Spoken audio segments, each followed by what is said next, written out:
Army Safety Star Standard, and the Industrial Safety Culture Gap. At current staffing, it would take the OSHA 191 years to inspect every workplace once. What the Army Safety Star Standard reveals about the Industrial Safety Culture Gap. The U.S. Army Corps of Engineers, Far East District, spent 7 years building its safety management system before earning the Army's top safety designation last week.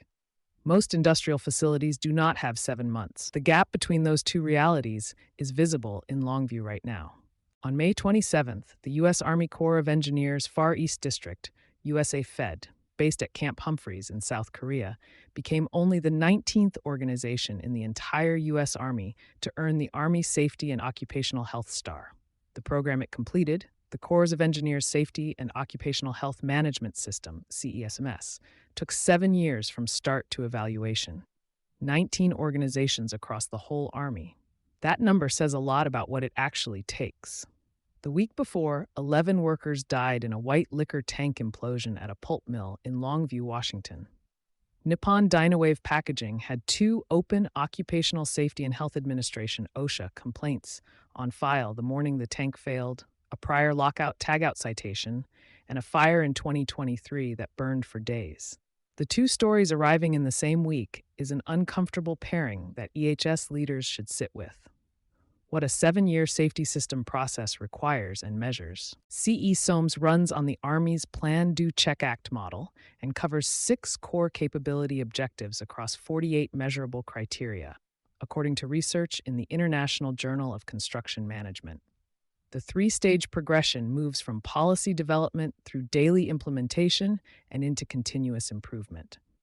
The final evaluation involved a 4-person team reviewing documents, conducting site visits, and interviewing over 60 district employees. They were looking for evidence that safety was embedded in decision-making, not just written in a policy manual.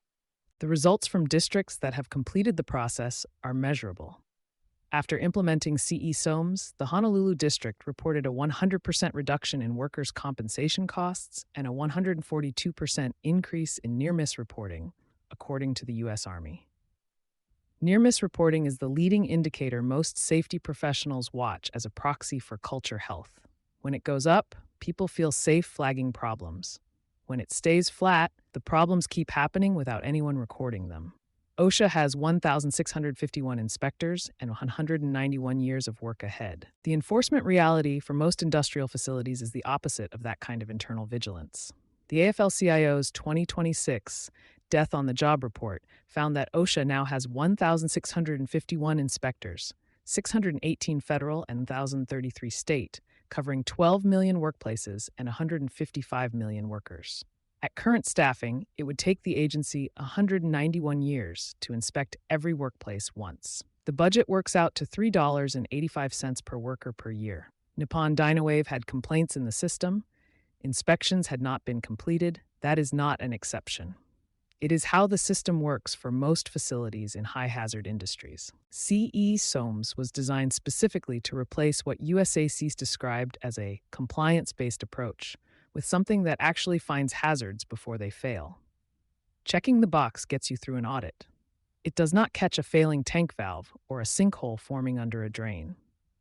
The U.S. Chemical Safety and Hazard Investigation Board, CSB, will eventually explain the mechanical cause at Nippon Dynawave. The systematic question is one every EHS leader at a process facility should already be asking. You've been listening to Sustainability Soundbites by Environment and Energy Leader.